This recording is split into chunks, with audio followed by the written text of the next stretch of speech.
പാർലമെൻറ്റിൽ എം പിമാർ ഡയസിലിറങ്ങുന്നതും ബഹളമുണ്ടാക്കുന്നതും ആദ്യത്തെ സംഭവമല്ല. പക്ഷേ പ്രധാനമന്ത്രിയെ ആക്രമിക്കുന്നൊരു സംഭവം ഇന്ത്യൻ പാർലമെൻറ്റിൽ ഉണ്ടായിട്ടില്ല. 2004 ഇതുപോലെ തന്നെ നന്ദി പ്രമേയത്തിൽ പങ്കെടുക്കാനാവാതെ ഒരു പ്രധാനമന്ത്രി അവിടെ ഇരുന്നിട്ടുണ്ട്. അത് മൻമോഹൻ സിംഗാണ്. അന്ന് ആരെങ്കിലും പറഞ്ഞോ മൻമോഹൻ സിംഗിനെ ആക്രമിക്കുമെന്ന് പേടിച്ചുകൊണ്ടാണ് മൻമോഹൻ സിംഗ് എഴുന്നേൽക്കാത്തതെന്ന്? മോദിയെ ആക്രമിക്കുമെന്നാണ് വാദം.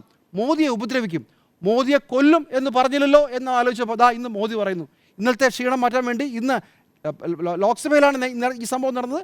ഇന്ന് രാജ്യസഭയിൽ വന്ന് എൻ്റെ ജീവന് വേണ്ടിയാണ് അവർ ശ്രമിക്കുന്നതെന്ന് പറയുകയാണ്. നോക്കണേ നാടകം. ഈ നാടകം മുമ്പ് കേട്ടിട്ടില്ലേ? 2004 ഇസ്രത് ജഹാൻ എന്ന് പറയുന്ന ഒരാളെ വെടിവെച്ച് കൊന്നത്. ഇസ്രത് ജഹാനും അതുപോലെ തന്നെ ഷൊറാബിൻ ഷെയ്ഖും രണ്ടുപേരും കൊല്ലപ്പെട്ടത് മോദിയെ കൊല്ലാനായിട്ടുള്ള തീവ്രവാദി ആക്രമണത്തിൻ്റെ ഭാഗമാണെന്നാണ്. പിന്നീട് ആ കഥയ്ക്ക് എന്ത് സംഭവിച്ചെന്നും ആ സ്ത്രീയും ആ പുരുഷനും മലയാളിയാണ് ഒരാൾ എങ്ങനെയാണ് മരിച്ചതെന്നും അദ്ദേഹത്തെ അവരെ ആരൊക്കെയാണ് ഉപദ്രവിച്ചതെന്നൊക്കെ വിശദമായ കഥകൾ വേറെ വന്നു. അപ്പോൾ കള്ളക്കഥകളുടെ ഒരു വലിയ മാലകൾ സൃഷ്ടിച്ചുകൊണ്ട് എങ്ങനെയാണ് വൈകാരികമായി ഇതിനെ പ്രതിരോധിക്കുക എന്നുള്ളതാണ്. ഒന്ന്, ഇന്ത്യയുടെ ഭൂമി നഷ്ടപ്പെട്ടോ?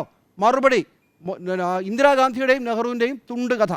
രണ്ട്, ഇന്ത്യയുമായി അമേരിക്ക ഒരു കരാറിൽ ഒപ്പിടുമ്പോൾ അമേരിക്കൻ പ്രസിഡന്റ് പറയുന്നു, അമേരിക്കൻ ഭരണകൂടം പറയുന്നു 0 നികുതിക്ക് ഞങ്ങൾ അവിടുന്ന് അമേരിക്കയിൽ നിന്ന് പച്ചക്കറിയും പാലും മറ്റു ഉൽപ്പന്നങ്ങളും എല്ലാം ഇറക്കുമതി ചെയ്യും.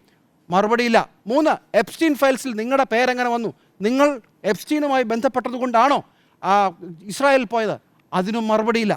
ചുരുക്കത്തിൽ പൂർണ്ണമായും അപമാനിതനായി ഒരക്ഷരം പോലും മറുപടി പറയാനില്ല നിൽക്കുന്ന ഒരു മോദി ഇന്ന് വൈകുന്നേരം പാർലമെൻറ്റിൽ നേരത്തെ പറഞ്ഞ എൻ്റെ ജീവന് വേണ്ടി അവർ ദാഹിക്കുന്നു എന്ന് പറഞ്ഞുകൊണ്ട് വേറെയും ചില കോമഡികൾ പറഞ്ഞു. ഈ കോമഡി അല്ലാതെ, വൈകാരികതയല്ലാതെ, റെട്ടറിക് അല്ലാതെ ഒരു കാര്യം ഇദ്ദേഹത്തിന് പറയാനാവില്ല എന്നുള്ളത് ഇന്ന് ഒരിക്കൽ കൂടി തെളിയിച്ചിരിക്കുകയാണ്.